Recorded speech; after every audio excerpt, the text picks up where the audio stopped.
Hello, my name is Andrew Gravning. I am a Tech at Home resident support technician for Parasol Alliance based out of Milwaukee, Wisconsin. And today I want to talk to you about the iPhone Control Center. What is the iPhone Control Center? In short, it is a bunch of shortcuts that can be used to control your iPhone. And as I go along, I'm going to be using a laser pointer kind of to direct where I'm looking at. So if I mention something, just look for the little red dot to be following along where I'm pointing. Looking at the screen, I know it looks like a lot, but trust me, when we're done with this, you're going to understand almost every button that's on here and what they're used for and how to even make your own. So how do you first off access the control center? So if you don't have a button, say this is just your standard home screen, you're going to want to pull down from the battery. And what do I mean by that? So if you look in the top right corner, you're going to see that there's a little battery symbol up here along with cellular data, Wi-Fi, and then your battery. So you're going to locate that, and then you're just going to pull down from there. So it should look something like this. You'll see how you're on your main screen and you pull down from the top and it slides the screen all the way down. If you have a button on your phone, you're going to locate the bottom of your phone and you're just going to swipe up from there. Unfortunately, I do not have a button on my phone, so I cannot record the action, but think of it as this same action, but in reverse, where it's coming from the bottom of the screen. So again, if you have no button, you're going to want to swipe down from the battery. And if you have a button, you're going to want to swipe up from the bottom. So we'll take a look at, we already briefly touched on it, but we'll take a look at my iPhone control center, break down what we're all looking at, get a really detailed look into what I use, how I go about my day with it, and then we'll get into how you can create your own. So looking at this, again, I know it looks like a lot, but we're going to break down every single button and what they do and just a little bit of how I use them in my daily life.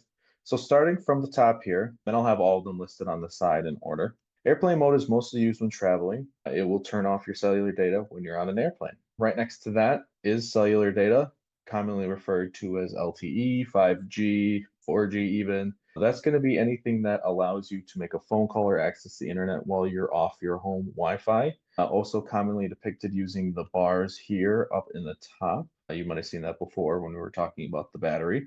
Underneath there is going to be Wi-Fi. That's going to be commonly used at your home. I would say if you're connected to your home Wi-Fi, you'll have access to internet, and your phone will prioritize the Wi-Fi usage over the data usage. Next to that is going to be Bluetooth. That's commonly used to connect two wireless devices together. I have an Apple Watch, so I use my Bluetooth to connect my phone to my Apple Watch so the two of them can communicate to each other. I have AirPods that I use quite frequently. Again, I use those via Bluetooth, so the two devices can connect together. But you can also use Bluetooth with TVs. You can use Bluetooth with computers and iPads, and really any modern wireless device will have Bluetooth of some form on it. So now moving on to now playing. So you can see right now, I don't have anything listed as, but if you were to be, say, listening to music or watching a movie on your phone or on your device, you would see it here and you would have the ability to pause and play, fast forward, rewind, skip. I'll say all the playback controls would be listed here. Moving on to that, we have screen rotation. So right now you can see that mine is not bolded. So that means that my screen can freely rotate as I wish. So if I were to turn my phone sideways, it would turn the screen sideways as well. Right next to that is screen mirroring. So a lot of smart TVs and a lot of Apple devices allow screen mirroring. So if I wanted to take my phone and put it on my MacBook, or if I wanted to put it on my Samsung TV,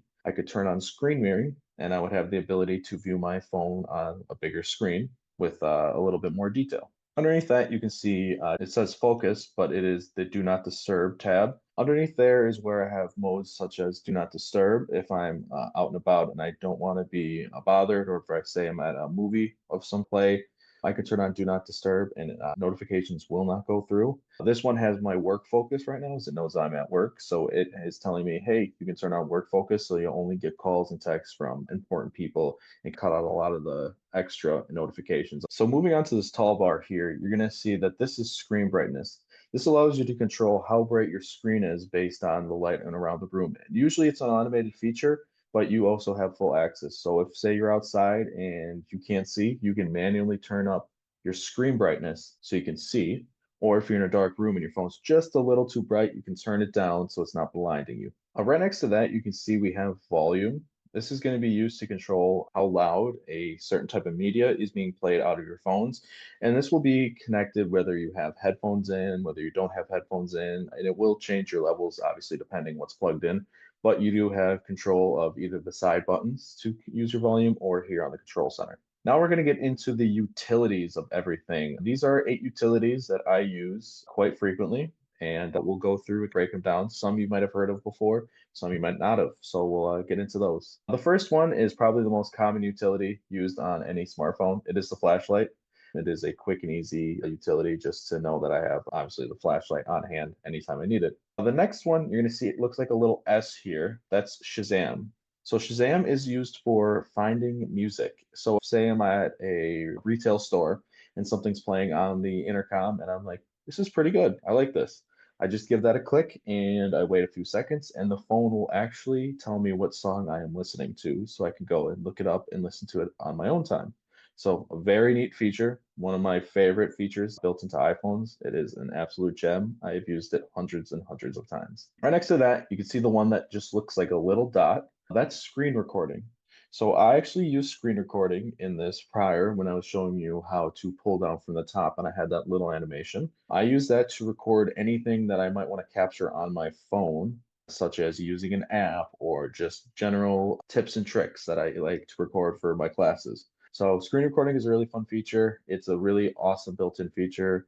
Some people might get more use out of it than others, but I really like it as I use it quite often. Right next to that, you can see what looks like an Apple TV remote. And that's exactly what it is. That's a TV remote that I can use to connect my phone to my TV so I can use my phone as the remote control for my Apple TV.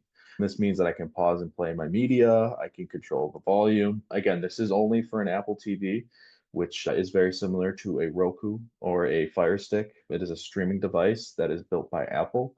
So again, it's not going to have connectivity to all devices, but fortunately at my house, I do have an Apple TV, so it is very connected. So it is nice to have the remote on my phone because sometimes I do tend to lose that remote. Down on the bottom row here, we have the calculator.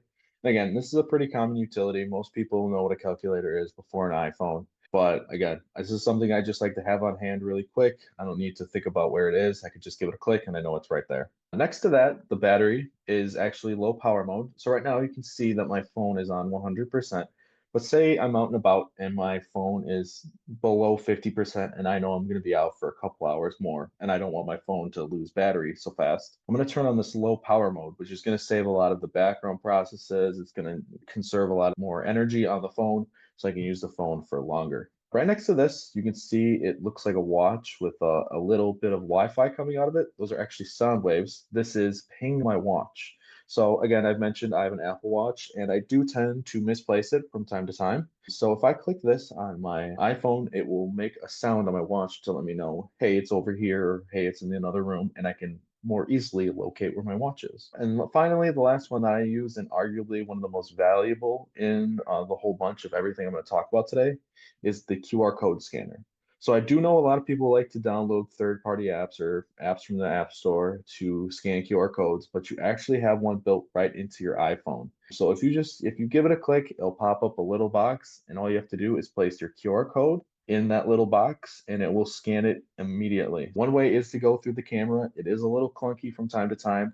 So using this QR code scanner is just going to make life a whole lot easier. So next we're going to get into how to customize your control center. So first off, you're going to want to look for the settings, or I like to call the little gear, and you're going to give that a click. Next, you're going to want to scroll down and find control center. It's the one that looks like a little two switches. We give that a click.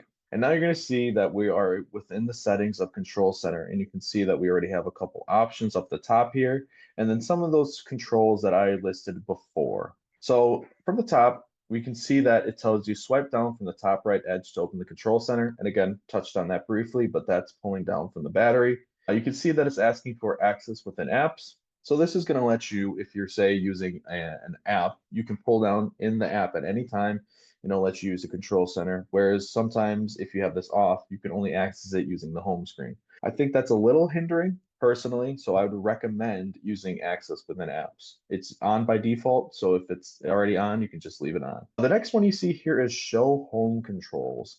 So home is an app within the iPhone environment that's going to allow you to control smart devices. So you can see that I turned on that setting, and you can see that I have several of my home smart devices, such as my bedroom lamp. I was going to say I have smart lights and the living room lights. I could just click that button and turn them on instantly. So again, this is only recommended for people who do have smart devices set up within the Apple Home app. I do, but I just do not prefer it as I feel like it makes it a little clunky and I like it to be only stuff that I use.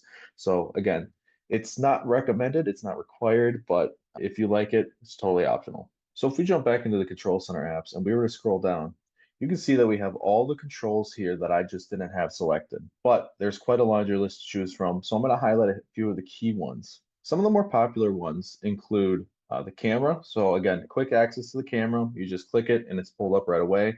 Again, you can use this as an app if you'd like, but it's nice if you're within another app to have ability to access the camera just right away. Again, we mentioned and touched on home a little bit. That's again for anything with a smart home. Dark mode is going to change. You can see my phone is currently in dark mode. If you were to click that, it would obviously turn into dark mode. Or if you're already in dark mode, you click it, it turns it into light mode, which is going to give you a white background. So depending on what's easier for you to see, you might want to have the ability to switch it, given if you're either in a light situation or a dark situation. Magnifier, that's going to use your camera on your iPhone to zoom in and help you read things. That might be on a piece of paper that's a little too small. That might be on a box that's a little too small. Again, think of it as a magnifying glass on your phone using your iPhone camera. A very handy tool. A quick note, this is something that I think I'm going to start using more because I've started to take a lot more notes on my iPhone. This just allows you to pull up what is essentially a post-it note on your iPhone and just jot something down real quick and then save it immediately. It takes a couple steps out of the process, but again, it's just something if you have something spur of the moment, this is going to be your go-to. The alarm, the stopwatch, and the timer are all going to be clock-based apps that again set obviously their corresponding alarms, stopwatches, and timers. Again, something you can do within the clock app on the iPhone, but if you want quick access to it, it's here as well. Lastly, arguably a very important one as well is going to be text size. This is going to be able to let you scale the text size. So if something's a little too small on your iPhone, you just give that a click, scale it up quickly, and then it won't be stuck that way the entire time. You can always just scale it down, just again with the click of a button. So that's going to do it for my presentation on the iPhone Control Center. I hope you learned something today, and please reach out to your Tech at Home correspondent if you have any questions. Thank you for watching.